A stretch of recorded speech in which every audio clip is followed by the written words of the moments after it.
sharing our plans, our activities, some questions, and we are grateful to the United States for their ongoing support to our sovereignty and territorial integrity. But I'm the president of Ukraine. I'm based here, and I think I know the details deeper than any other president. The question is not about the US president, because, well, we do understand what the risks are and which of those risks are priority risks, and we've discussed lots of questions. I would like to explain this a little bit. It's important that the president should know the situation from me, not from the intermediaries. He knows the situation from me personally, and we're talking to each other. We will have another conversation in a couple of weeks as well, but it's important not only for our intelligence community and secret services to exchange information. People need to be here and understand all the details. I understand you are here. I don't know how long you have been here. But when journalists or respected politicians come to us, I always invite them to Donbass, because I think that having an opinion about Donbass and a contact line can be done fairly only by those people who are there, who are walking on that ground. When I became the president in 2019, I made a visit to Mariupol, and at that time in Mariupol we could still hear shots and fire.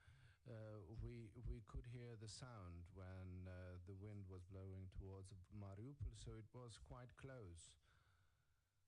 I know these details. Now I'm aware of this, so I want the people, respected people like yourselves, to be there and to be able to go there. Of course, we do not see a bigger escalation that it has been before. Yes, the number of troops has gone up, but I was talking about this in early 2021, when there were drills of Russian Federation. There was a big build-up. We were supported at that time by the US, but the European friends, they called upon Russia to pull back. I don't think the situation is more intense than it was at that time. At the peak time in early 2021, it was very intense, but such informational attitude towards Ukraine, and it's a question not only to you but to the world. There was no such coverage at that time of Ukraine, and we've talked to the president. We've talked about this. We think that there has to be a balanced approach. I'm not saying that he's influencing American media. They're independent, but the media policy there has to be well balanced. If they want to know what the situation is, that they can come to Kyiv. Do we have tanks on the street? No. But the feeling is, if you're not here, the feeling is when you listen to them in Germany, in France, in Lithuania. I'm talking to the president of Lithuania and other leaders. The image that mass media creates is that we have troops on the roads, we have mobilization, people are leaving for places. That's not the case. We don't need this panic. That's a very important moment. I'm not saying that escalation is excluded. We have been talking about this for 8 years now. It has happened already. The escalation did already happen. Part of our territories are already, unfortunately, temporarily occupied. We understand that already. And economically, and I mentioned this to President Biden, I think the US supports that. I said that I started talking to the leaders of the countries and to explain to them that we need to stabilize the economy of our country because of those signals which say that tomorrow there will be war, because these signals were sent by even respected leaders of the respected countries. And sometimes they're not even using diplomatic language. They're saying tomorrow is the war. This means panic on the market, panic in the financial sector. Maybe I'm taking too long to answer the question. Is it okay? It's okay. So how much does it cost to our country? You have to, I want you to understand these things. We need unity of our people. People have to be certain and sure in their army. army, in their president.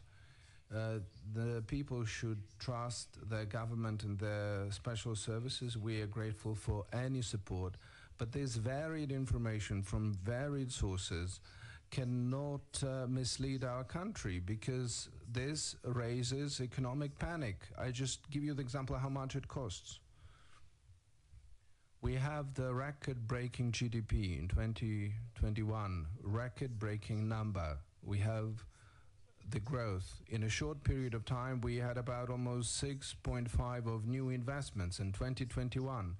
But after, I think, after the beginning of this informational coverage, after this change in the information coverage, 12.5 billion has taken of worth of investments were taken out of Ukraine, and from our golden reserves, which is the highest in the last 10 years, our country, and you understand, we can't handle this alone. From the public reserves, from the state reserves, we have to take money in to stabilize our national currency. This is what we're trying to explain. This costs that's a lot. It's very expensive price to pay for Ukraine. And this is the price we're paying for the unbalanced, unreasonable information policy. And that's one of the deep questions, and this is why I'm explaining this when they're saying that we have some misunderstanding. We don't have any misunderstandings with President Biden. I just deeply understand what is going on in my country, just as he understands perfectly well what's going on in the United States. That's it. So we're done with about money. Bloomberg. Do we have Bloomberg here in the room? Yes, please. If you have a question over there, behind the cameras.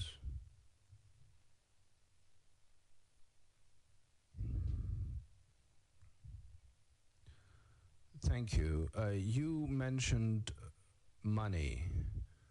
What is your assessment of the needs of Ukraine in terms of funds? And if we're talking about borrowing, borrowing from which countries and which institutions and when? Thank you very much for this question. This is not just lending. It's a question of financial guarantees.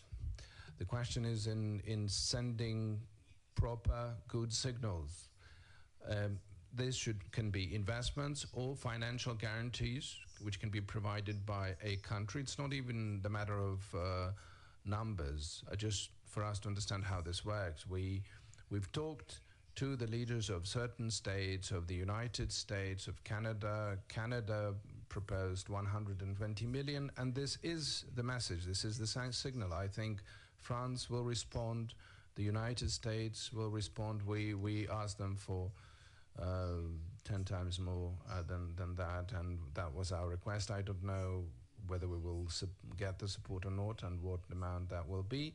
But generally, we had a conversation also with the EU. We will be getting the microfinancial assistance. We agreed about 1.2 billion and other funds as well.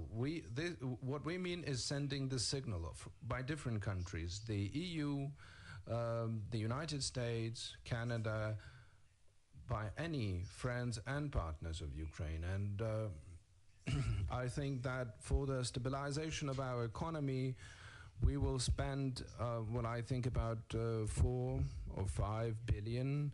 I'm not expecting anything less than that. So that's the amount of money we need right now. But the question is not in the size of this, but the question is that this is the signal of trust to Ukraine, to the stability of the economy of Ukraine. For example, IMF, their program is higher than $2 billion. This is the signal that we're expecting. And we're expecting for these tranches to come faster. CNN, please, the floor is yours.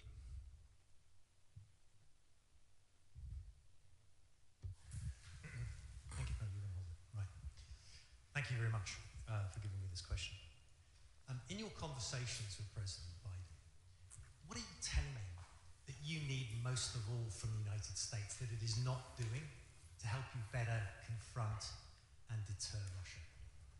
What are you asking for that he's not giving you?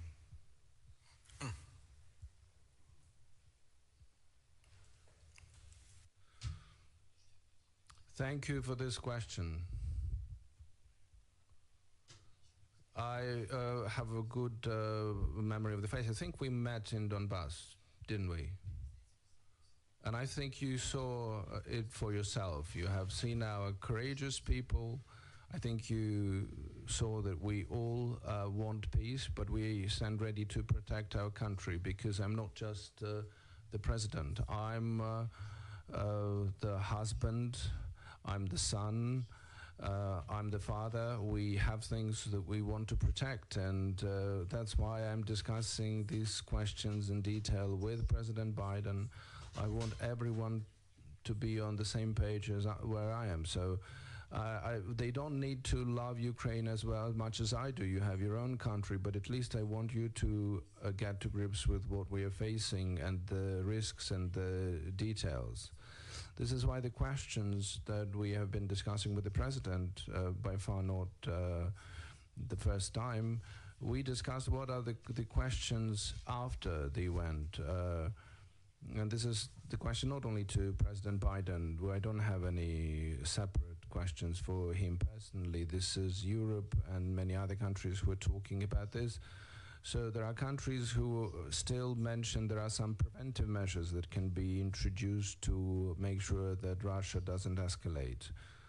What we mean is that there should be security guarantees. When we are talking about NATO, we should go deeper into detail. I know that some members of NATO don't like us going into this detail, but we want to have something specific. We need to have something that we can count on. First of all, security guarantees, if we were talking about NATO, and the second is the level of our army. No matter when we get into NATO or whether we will be there at all, nothing in this case depends on us. Not everything depends on us. We have to develop our own army. We have to protect ourselves. But we understand right now perfectly well that if we are not part of NATO, then we are on our own in terms of protecting ourselves. And when you're on your own, protecting yourself, when you are single-handedly facing a very difficult country in front of you, then you ask a question, why are these sanctions applied after the fact? Is it, does this pertain to Ukraine? No, I don't think what will happen after this. Will there be a full-fledged war? Then why do we need sanctions after it starts, after the beginning of the war? So it means that these sanctions are not designed for our country, to help our country. Because this is to stop the full-fledged aggression towards the European Union, but this cannot be done at the expense of our country. That's not the way to do it. We had 15,000 deaths in the war, and many countries of the world discussed the sanctions which will be applied only after the fact. And I'm being very honest, and that's what I mean. So give us the reasons. Okay, we're not in the NATO, then okay, tell us you're not in the NATO. Tell it openly. We will never get there. And and I'm addressing this to many members of the alliance. Some of them do say that. Some of them are afraid to say that. Some come here, we shake hands very warmly, and they say us, if it hadn't been for that and that country, we would have surely supported you. Others say, when everyone supports you, we will support you too. Why do we need to talk about the future? We have risks here in the present.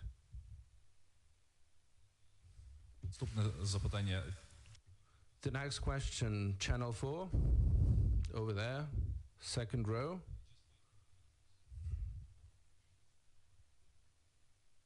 President, you have thanked the British government for providing some anti-tank weapons, but what about the fact that London is a centre for the laundering of Russian money?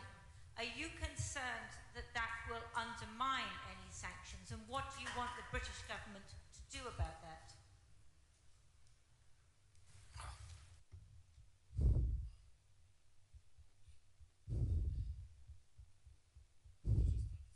very complicated question. I think those people who launder their money in London, they launder them not only in that capital city, but in all capitals where there is posh real estate or the business they like, or historically money was taken out of Russia. And I think it's not only Russia.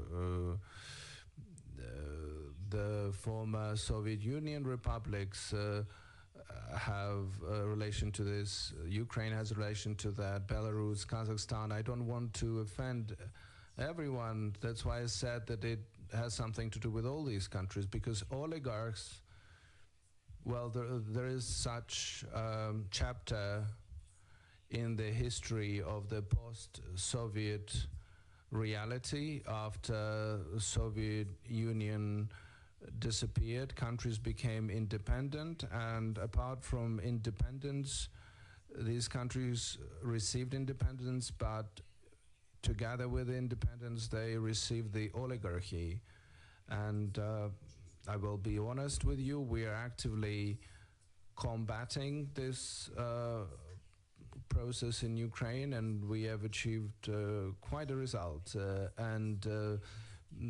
These risks may be even of higher priority than if it hadn't been for the escalation, this would be priority number one. So after escalation and economy, third one is combating oligarchy, and the legislation will resolve that. We have passed the law, but I don't quite understand how can I help London. I think this is the question of the domestic nature of Great Britain. This is about their domestic decision. I mean, I can only say when we get rid of our own oligarchs, we can share our experience with other countries. CBS News, first row, please. President Zelensky, Holly Williams from CBS News, thank you very much. I just want to go back to your first answer, and just thinking specifically about the Russian threat. What is it that you know that President Biden doesn't know?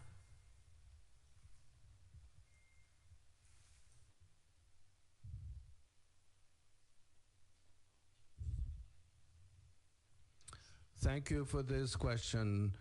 Something that we know that President Biden doesn't know. As a president of independent state, may have its own, I may have my own secrets, just like the President of the United States. I think we have very open relations, and our secret services are sharing lots of information with each other.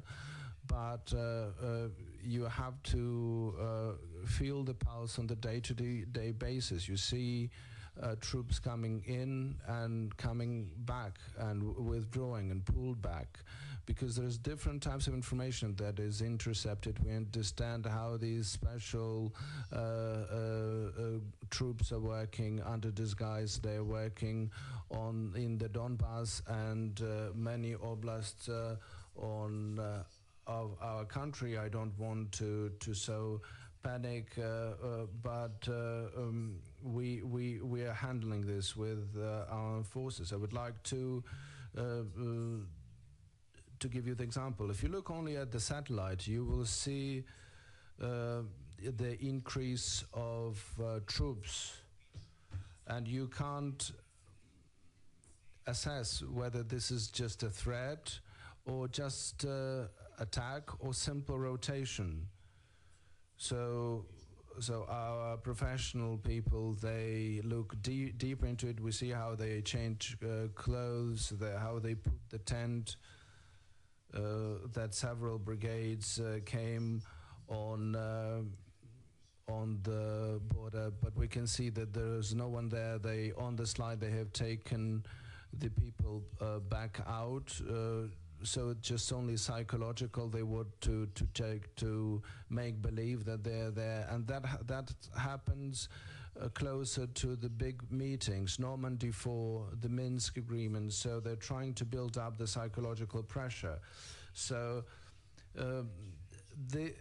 and we do see these things happening, and this is why we clearly understand. Remember, we had the build-up of troops in 2021. There was the peak of this drills, and there was a signal sent by Russia and some European countries that it turned out that Russia started to pull back the troops, and then it was confirmed by many mass media and the intelligence, but our people saw that the army wasn't pulled back. They would pull back several steps and then bring them back, and we saw it at that time, and we said that in the early 2021 this was done just for the show, for their internal constituency, that the drills are over, we're not threatening anyone and we're pulling back, but in fact it didn't happen at that time. So I think that these are the things, these are the details that we see and we better understand. Sky News, I know that you have your crew somewhere close to the front line, so question is for you. That you are talking down the threat of an imminent invasion just to preserve your economy, and actually the Americans are right. It is a real possibility that that can happen imminently. Is that what's really going on here?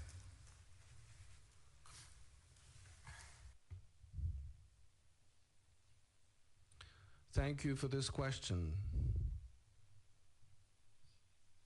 It is very strange that I'm being suspected of something.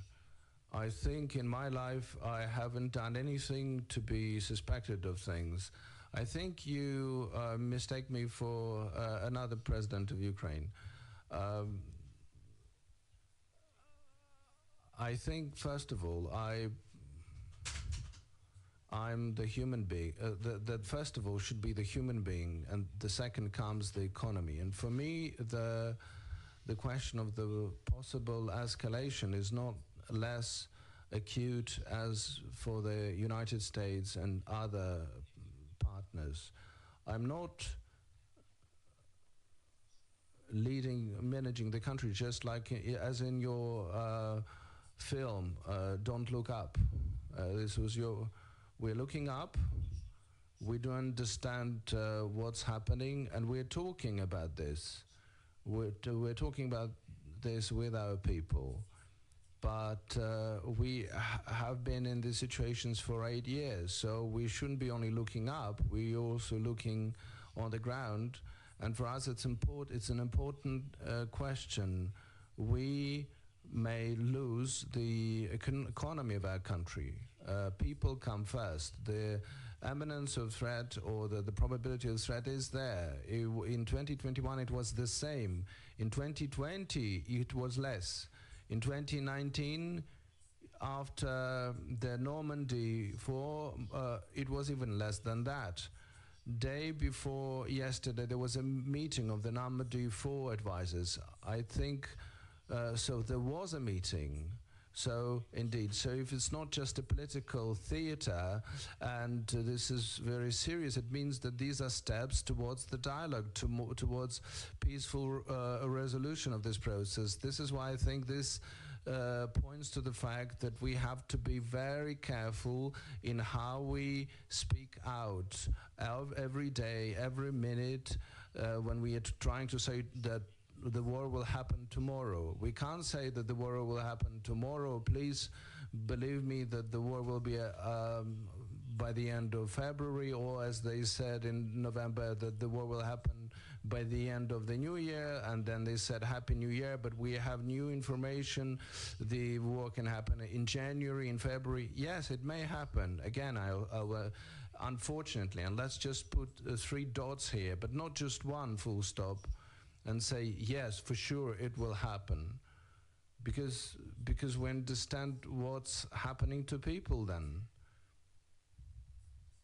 These are courageous people, but the courageous people have to protect their country and keep on working at the same time and keep on bringing up and nurturing their children, because this is life. News, так, ось другий ряд праворуч, будь ласка. NBC News, the third row to the right. Bradley from NBC News. I'm just wondering, we see so much of what the Russians are doing in terms of increasing their troop presence on the borders. What is it that you are doing? How are you preparing for what everyone is describing, except for the Ukrainian government, as an imminent attack? Окей. Да. Дуже дякую. Thank you very much. How we should act? We should have no panic. We have a powerful army. We have to arm our armed forces. They have everything, but it's never so as much as we can provide, considering the capacity of our economy. This is about the economy again. With a powerful economy, you can increase the equipped state of your armed forces, give them a better payroll, they need it, and we're increasing their wages and salaries because they actually put their lives at stake. 15,000 people perished in this war, and you know that. I think that we are having this situation when we fully trust in our armed forces. They are not novices, they're not rookies. It is a serious body of soldiers. For the NATO level, I think that we are not worse than any NATO nation in that respect. We have the same level, we are on a level because we have the lessons learned, the combat experience, the experience of losing their friends. They protected their state, defended, they shoot back, they fight back. I have to say this here because they have proved that they were good in Afghanistan. Military reconnaissance force, 1,000 people evacuated in a very experienced fashion. So we have to do everything to make our army stronger.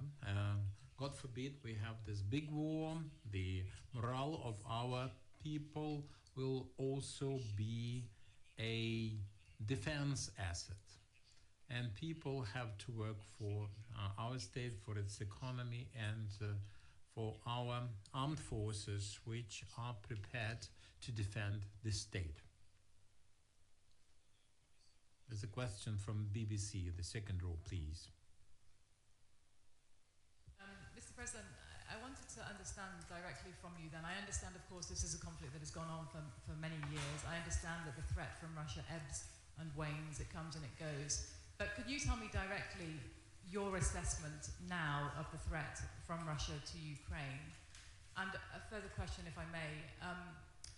Given that Russia is making its view extremely clear about Ukraine's possible membership of NATO, I wondered from your perspective, is the theoretical membership of NATO at some point in the future a goal, an ambition that's worth fighting for?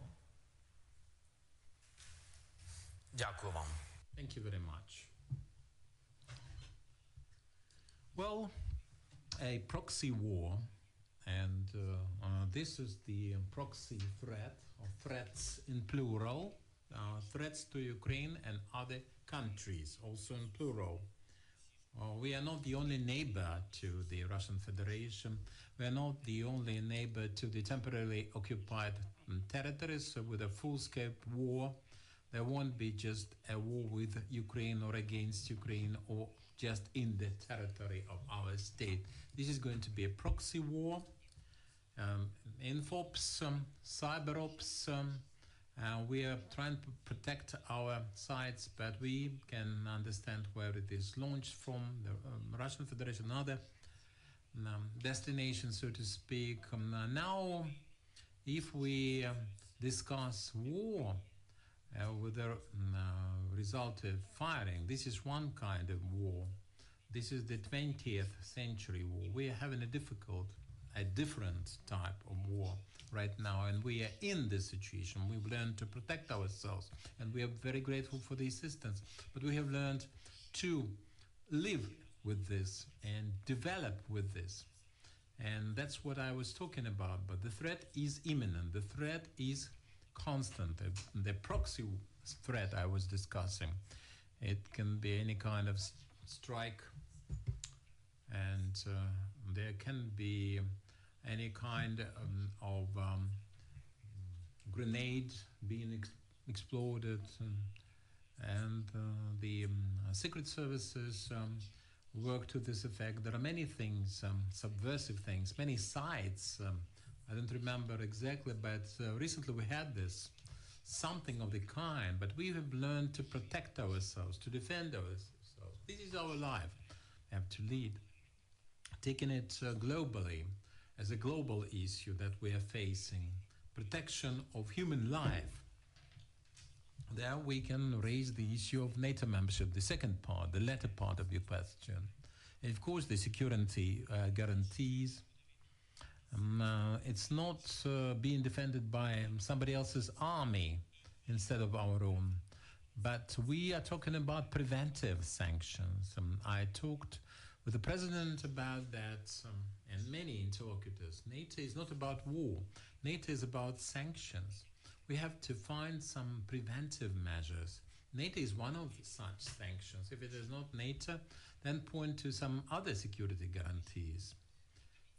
Tell me about those safeguards. One interesting thing, we keep hearing this powerful voice from Germany. No hard feelings, mind you, but they are telling us diplomatically that, for example, if tomorrow we have this buildup on the part of the Russian Federation, we can forget about the Nord Stream 2. How should I interpret this? And here's why I have this reaction. Yesterday, when there was no such discourse on the in-depth escalation this year, the build-up, and we discussed the Nord Stream 2, they would say, if it is launched, they said, Ukraine will get some security guarantees, energy security guarantees. We discussed that with Germany, with the United States, with the EU, the sort of guarantees we could expect. And we discussed that with the European partners, and the European partners in that turn had to discuss that with the Russian interlocutors, the transit of gas for 10 to 15 years to be prolonged at least, to be renewed for this period with a contract to that effect, with the reversed supplies from our European partners. Now we can see how the discourse is changing there. Nobody is talking anymore about energy security for our state. They say if we have the build-up, there's no Nord Stream 2 then. Well, that's the proxy war for you. I understand that people have their concerns, they have their challenges, they have their troubles and interests, which we call national, but you can also have this fellow feeling for other peoples. So when we are in NATO, well, it does not depend on us when we will be there, unfortunately.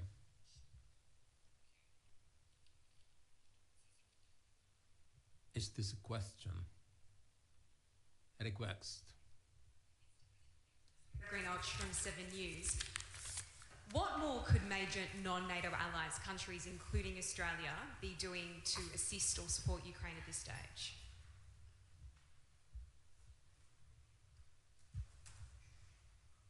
Натиски партнери.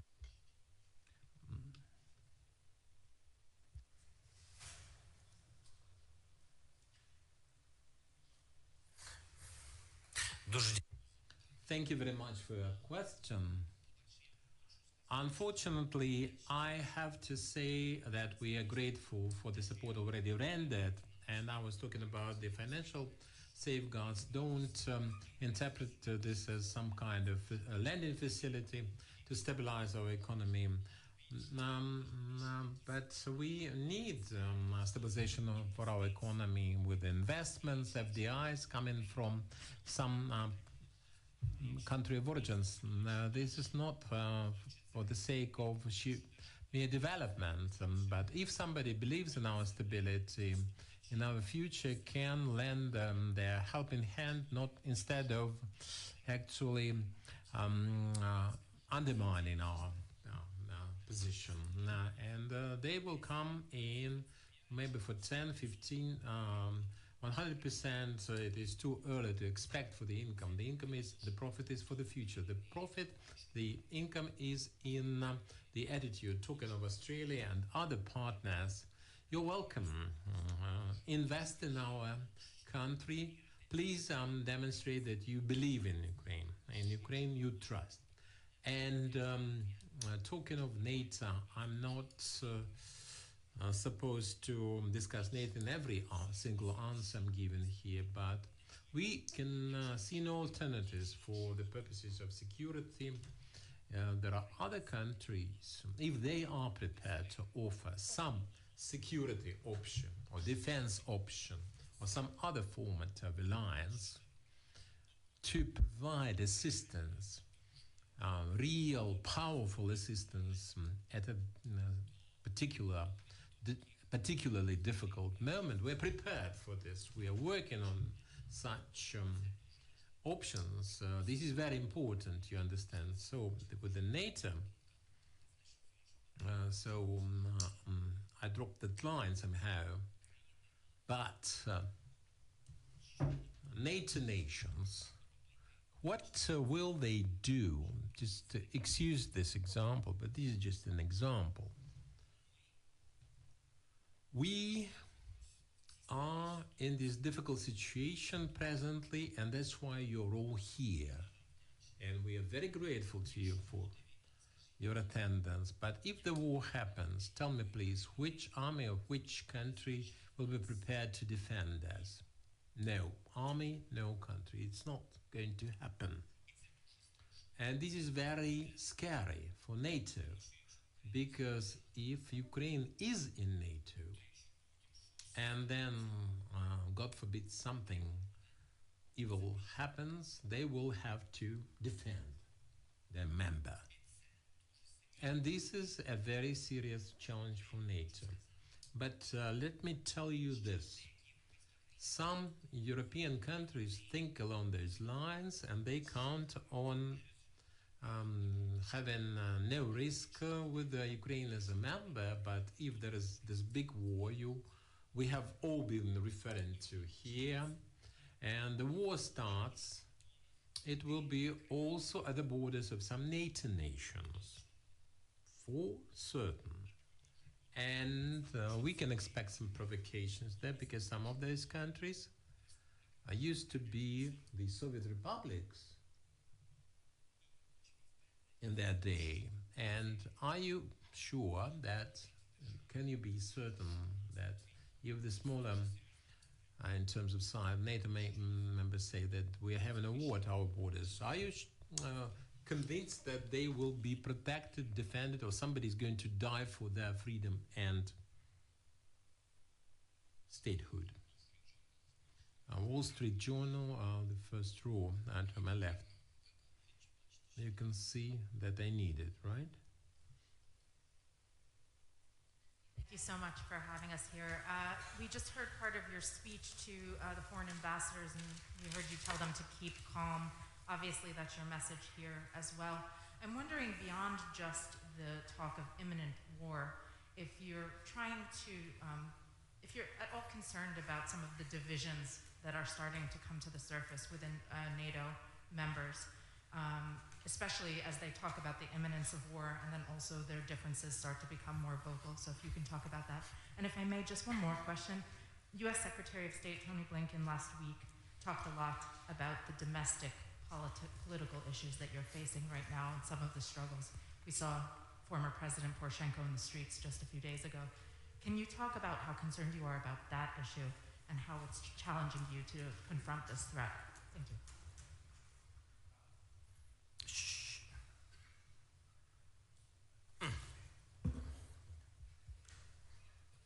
Дякую.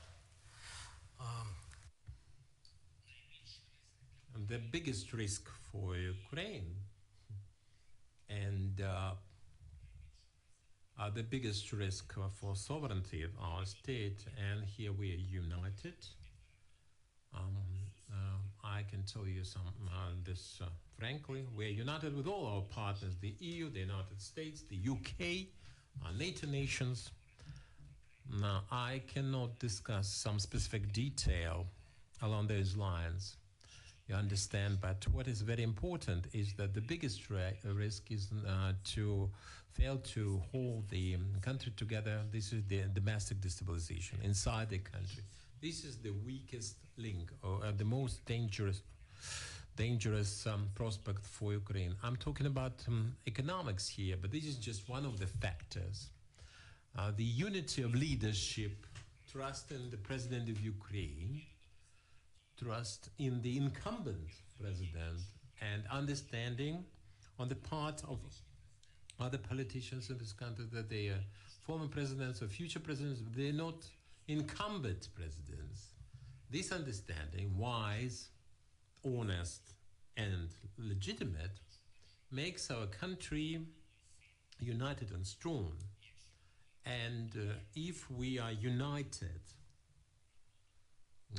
as a people, with the army, with this stable leadership in this country, the escalation risk coming from the Russian Federation will be considerably diminished. We remember developments in 2014, 2015 in our country. The lack of control of the situation inside the country in terms of legality, the law enforcement bodies, public order, that can lead to escalation. This is the highest probability situation when we have some actions from or on the part of the neighboring country. What you see here is one of the risks. It is caused by the political activities of some politicians, some representatives of the political elite of our country that are making their own policies, and they are doing their own public relations. That's all. I did not see any disturbances in our streets. We see no disturbances, and we can say that what is happening, when it's happening, for instance, there's no, somebody is on a leave, and everything is calm and peaceful in the streets of Ukraine. When somebody comes back, that somebody, people come to the presidential office or block the parliament for that matter. But it doesn't matter whether we have this COVID pandemic and they have to vote for very urgent appropriation to deter the pandemic. They don't care. I'm very happy that I have no political background. At first I was shocked. They don't care, just don't care what is happening in the country. There's a war, we can deal with it. Business, we can deal with it. But on an everyday business, they do things using their agendas and trying to present a schism in our country and a division. And I wouldn't discuss this topic at length. I would like to discuss the things that interest you, because I don't like to talk about the past. Let's bygones be bygones. But I think that they are a product of our legacy, the Soviet legacy. They represent the oligarchs, tycoons. Unfortunately, they can have business. They have my generation worked hard to have a business, and that's kind of people who defend their state. They did not privatize anything that exists when the time of disintegration of the USSR came for pennies. We made our own fortunes in every penny of it, and we're defending the state, my generation. Let's talk about this. Deutsche Welle, the second row, at the center. While you are approaching the mic, please put one question so that as many people can put a question as possible. Deutsche Welle, I would like to ask, you've mentioned Nord Stream 2 before, but there's another discussion about Germany, and that concerns delivery of weapons. Germany is providing helmets and field hospital, but it has categorically refused to send any deadly weapons or other military equipment, and it has also had a role in other procurements from other countries. How do you assess Germany's role in this conflict?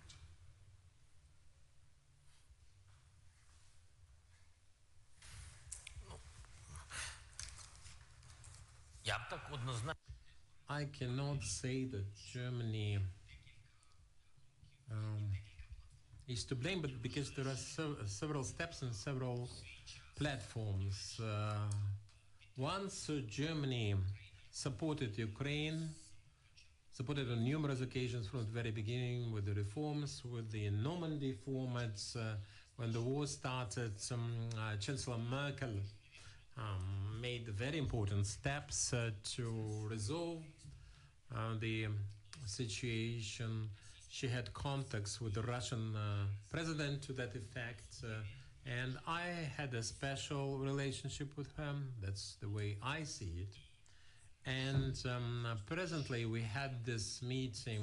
My head of office, Andriy Yermak, reported that France and Germany supported Ukraine trying to start negotiating after such a long break or interval in any kind of talks. This is one direction. There's another one where I think that Germany can do a lot. A lot depends on Germany. This is consolidation and the alliance for support of Ukraine.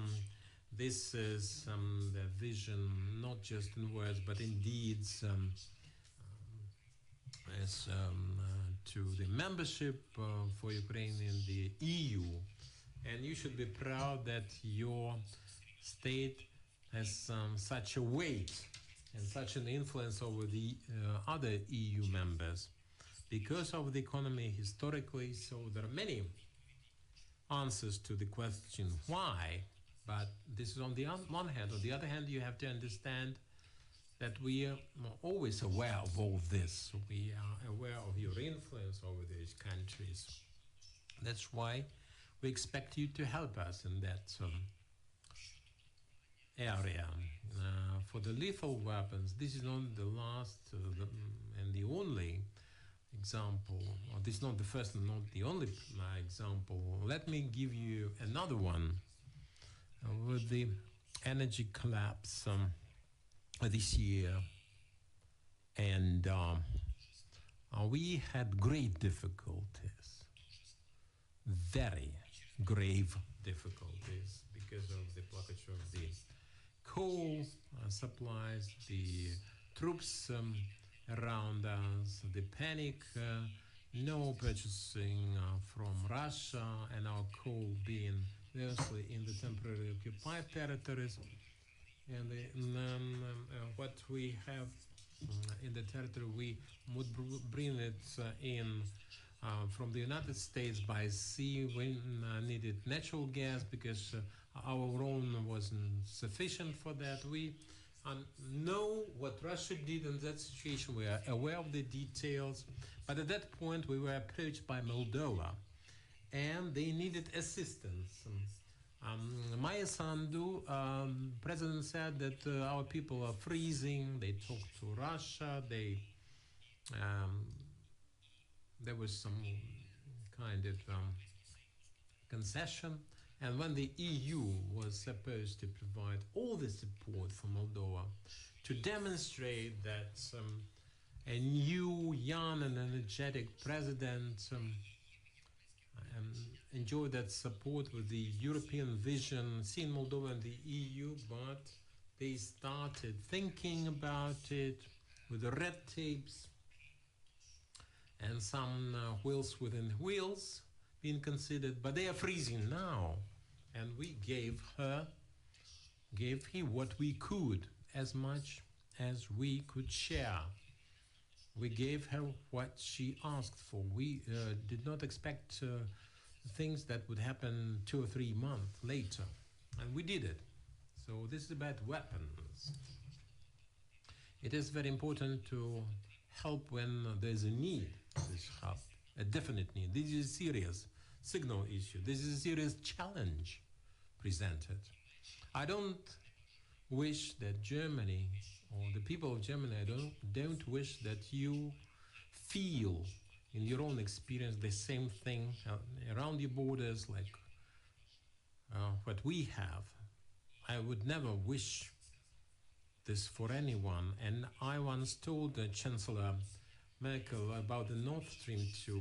I told her, I understand that this is business, this is a lengthy process and so forth, but just imagine that you have those troops at your borders, at your doorstep. Would you arrange a Nord Stream 2 with them in that situation?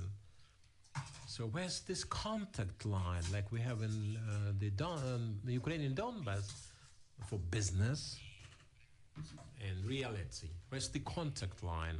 So I do not wish that you have the same situation. We'll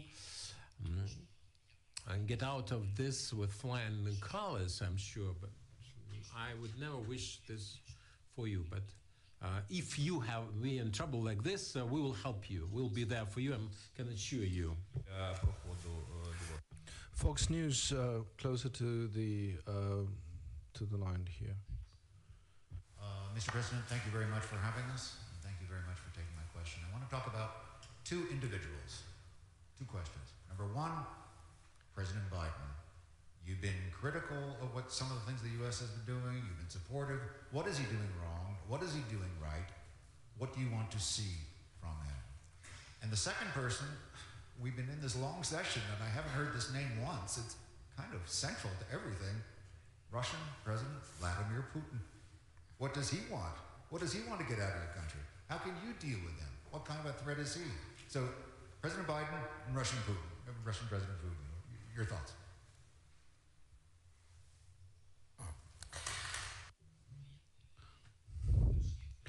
First of all, I would like to say that I don't want Ukraine to be the result of the agreement between President Biden and President Putin. President Biden recurrently assured me, and yesterday as well, that nothing will be decided behind Ukraine's back about the destiny, about the current and the future of our country. This is a very respected position, and I do believe that it is the case. President Biden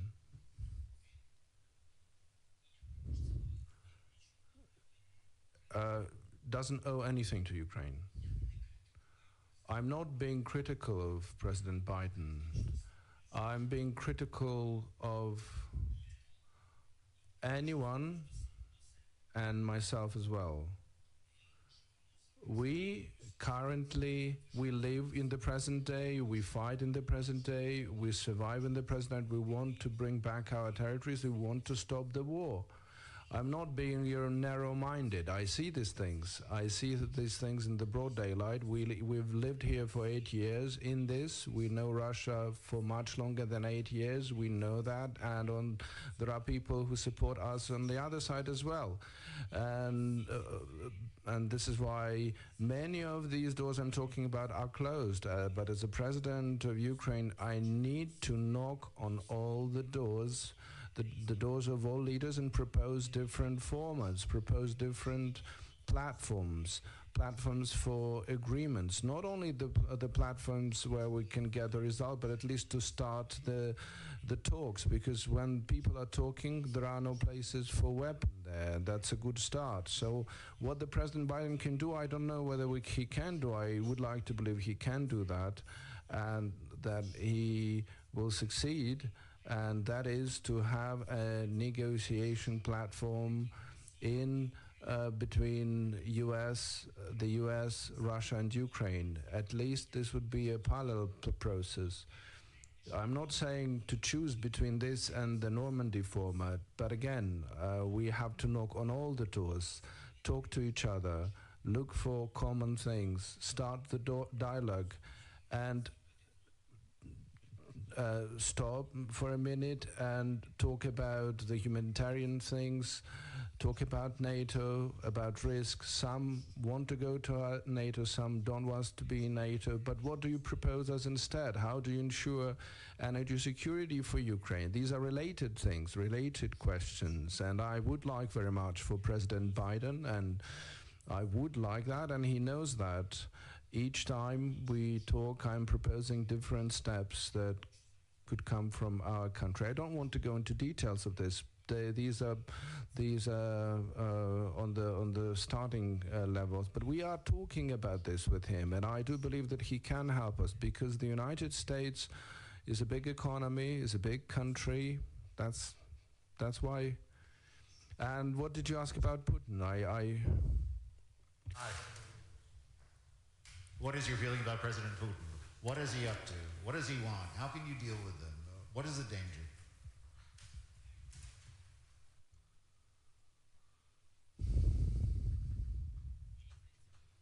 What I think, if Russia is communicating that they support Minsk negotiations and they are not going to attack Ukraine, and they say this openly from different mass media,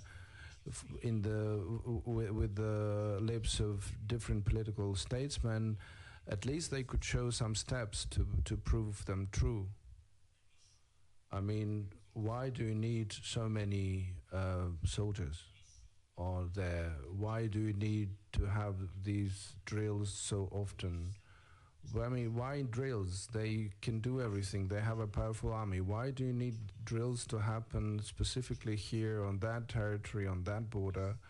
I mean, you understand that this means risks, that everyone responds to this. This is indeed dangerous, because we have been in this for many years. Some were on this side. I mean, there can be any provocation.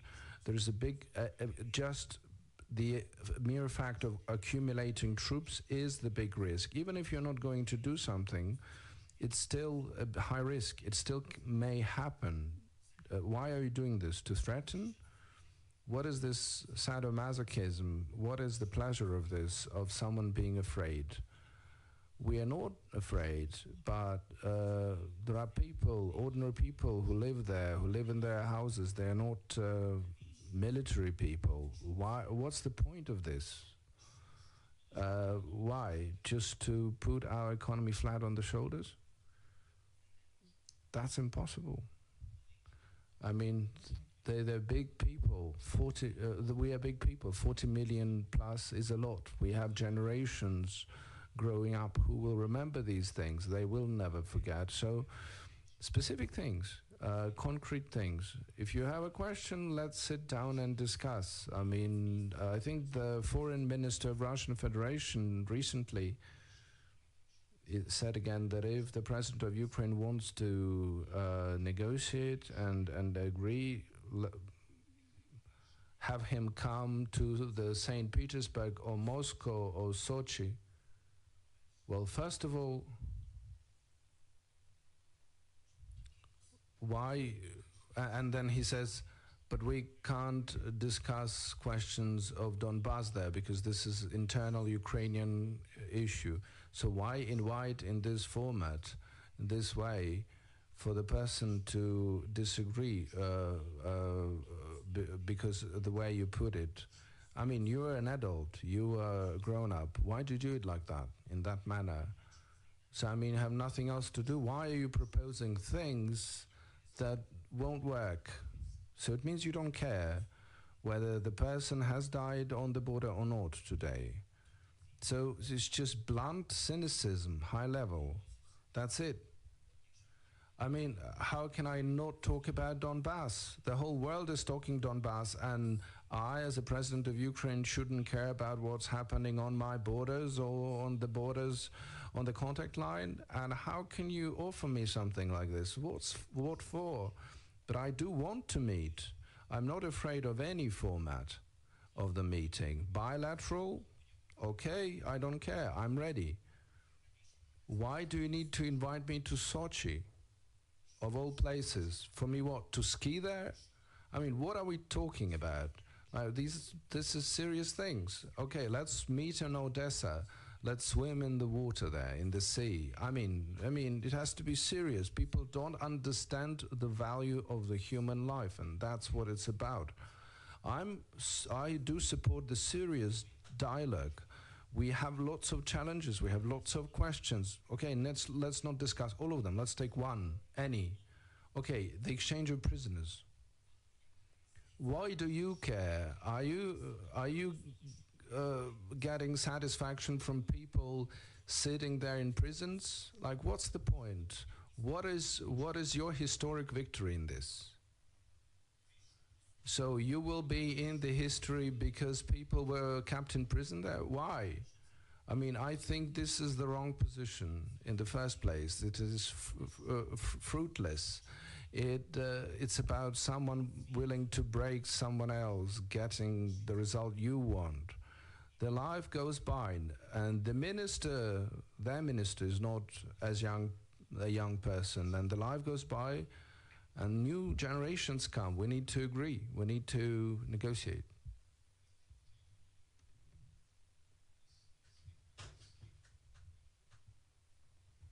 Guardian, будь ласка, так. Mr. President, Luke Harding from the Guardian newspaper in London. You've complained about panic. One of the reasons people are panicking is because the US and UK embassies withdrew their non-essential personnel last week. It's happening now. Was that a mistake, that decision, in your view? Yes, I think it was a mistake. I say this openly. I can't say that this is the mistake of the governments of these respected countries. Say this is our mistake. For us, this is a mistake. The signals that we were getting from the diplomats that these are non-essential stuff, I don't think so. Under these circumstances, everyone is essential. Everyone should stay. To be honest, in the city of Mariupol, in the east, we have representatives of the diplomatic corps of Greece, even in the city of Mariupol, which is on the contact line, where the contact line is very close, where you can hear cannons fire. The Greeks didn't take anyone away. I'm not comparing things. I'm not comparing countries. I just want to tell you that this is such an important message. Everyone is looking at this. Everyone understands which countries of EU respond, how Britain, how the United States react. I think that embassy employees should be here. These are the captains. I'm sorry, but this is the captains of the diplomatic corps. They're the representatives of their respective countries. And the captains are the last who should be leaving the ship. And I don't think we have a Titanic here. Ukraine is moving forward. ABC News at the very end over there.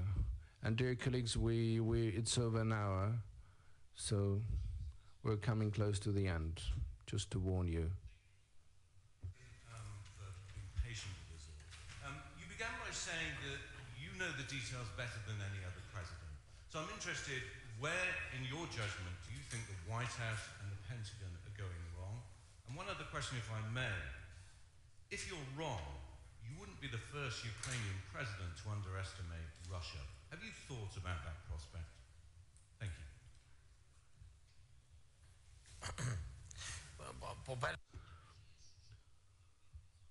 I think your assessment is not quite precise of what I said. We are getting ready as much as possible to any scenario, and we have several. And by the way, your countries are aware of them, of many of them. We don't keep secrets from our partners. They see this. They see that we are preparing as much as possible. That's what I mean. Getting ready versus saying what we are saying, and specifically, are different things. I think it has to be a quiet military preparation and quiet diplomacy. There are things we do share with our partners at any case, regarding any case of possible escalation. We do all it takes on that side. It's not that we're acting as if it's not the highest level of threat. We are getting prepared for the high threats, but we understand the reality that we are in. I can't prove myself right or wrong. We see these hundreds of thousands of troops, 100,000 troops. There is no mistake there. We do see them. The risk is that there are just too many of them, that there could be any provocation and the probable escalation may be triggered.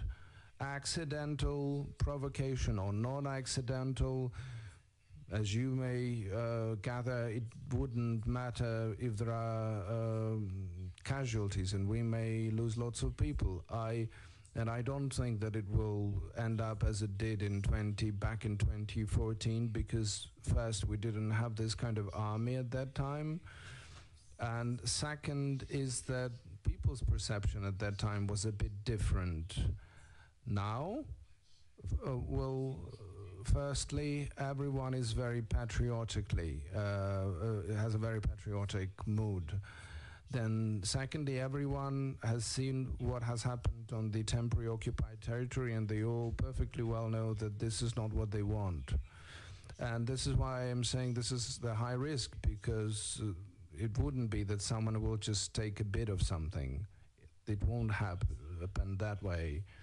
Informationally, no one will able to do what Russia said, that there was no presence of Russia there. It's just all local people. Not in this time. No local people is not prepared to take over government buildings, administrations. They are not getting ready for that, and they are not doing this. We understand this very clearly. I'm describing you some details that we're also sharing with some of our partners, something that we often know more. We know the mood of the people, and this is not just opinion polls and numbers. This is the reality. We visit these cities, we talk to people, we walk the same streets. We understand clearly and precisely what's happening. So this time you can't say that local people think that they want to live in a different way, and it's not. And Russian will not be able to say that we didn't occupy. It was civil war. This time around, it won't be possible. It would, if it happens, it will be an open war, horrible war. We understand these risks, all of them. I'm just doing what I should be doing as the president of Ukraine. The first part I forgot, please. Can you, yes, please. Yeah, the first part was that you understand the situation better than other president, which seems reasonable. So I'm just interested, where do you think the White House and the Pentagon are going wrong in their analysis?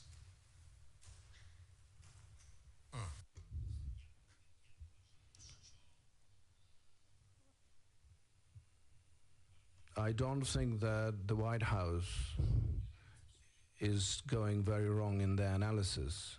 I don't think so. I think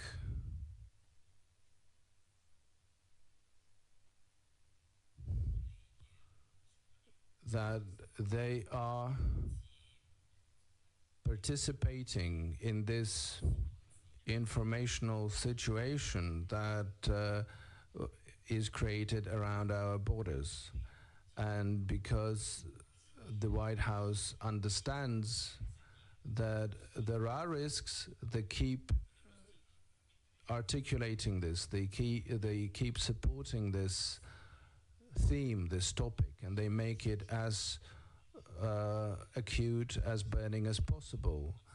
And this, in my opinion, this is a mistake. This is just my personal opinion. Because these are the signals which says that this is how the world responds, and the world responds to the information like that. Another situation is the situation with the diplomats, the question that you were asking. How would I put it? I think these are redundant and wrong steps that don't help us. Right now, they are not. These steps are not contributing to our situation. There is military support, other financial support, financial support. We are grateful for the support, but I can't be like other politicians who are grateful to the United States just for being United States. I'm saying the truth. We want to be partners and true friends. I don't want to lie to you. My problem is that I don't want to lie to you. We need to wrap up soon. One or two questions more, please.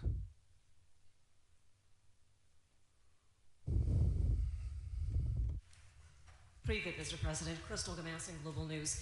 Your Chief of Security and National Defense told me earlier this week that it's not just about troops, but about cyber attack, a terrorist attack on key infrastructure. Can you share any information about any of those sort of physical or cyber attacks that have been identified or prevented?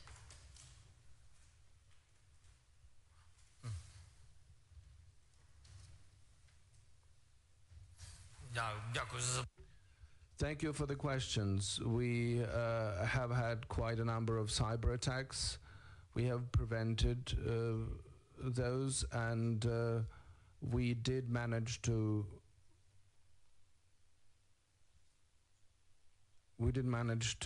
restore and recommission many websites of our government institutions. In terms of the physical attacks, I think our team is strong is that we can preemptively prevent, knowing that there could be casualties if we don't.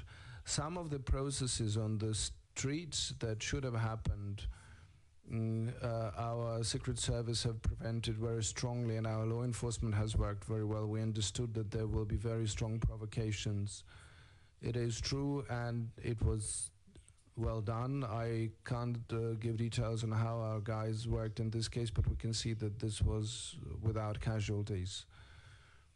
There are things that we have gotten used to by now. We understand that this is a problem. It's when all the schools in Kyiv were reported to be bombs or mined. So there were phone calls warning that there are bombs there. So we understood where these phone calls were coming from. These were from the temporary occupied territories, from the Crimea, lots of cases like this. So they are done on the daily basis. There is action plan to make sure that we do not lose any single life, not to have any explosions in the schools. So far, we are managing to do such things successfully, but there's lots of disinformation. Even about these bomb reports to the schools and to kindergartens, there's lots of disinformation, there's lots of calls, lots of warnings. We do find some of them even on the territory of Ukraine. We understand how that happens. We even found people who have come from the temporary occupied territory. The person came and they wanted to go back. They were detained. There was the consulate of the Russian Federation was put on fire. So in Lviv, in the city of Lviv, the consulate of Russian Federation was put on fire. You understand, this is a provocation. So a very unpleasant situation. There are lots of them, but our law enforcement, our Secret Service are working on the daily basis to prevent this. So we understand that we need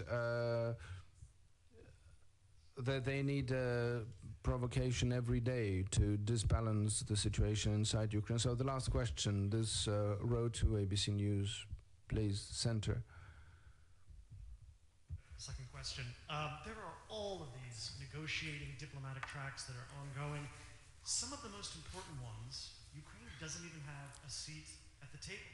And Russia's main demands are posed at NATO and at Europe, not at anything that Ukraine can ever give to Russia to satisfy them. Do you feel like Ukraine has been reduced to merely an observer to its own fate? Do you feel like these countries are fighting over Ukraine rather than for Ukraine?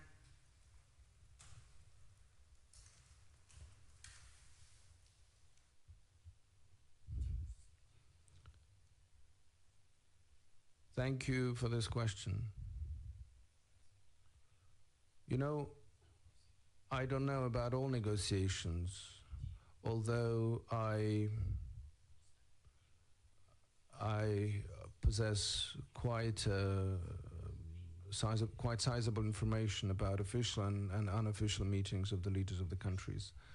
And the question that the Ukraine has been discussed by these leaders, it's clear the people meet and they discuss some of the burning questions. We want Ukraine to be the entity, subject, not to have outcomes that would influence us without our participation. But I think, according to the information that we know, so far we managed to achieve this. Our partners, I think, behave with us in a partner-like approach, or some of the things that we mentioned today are not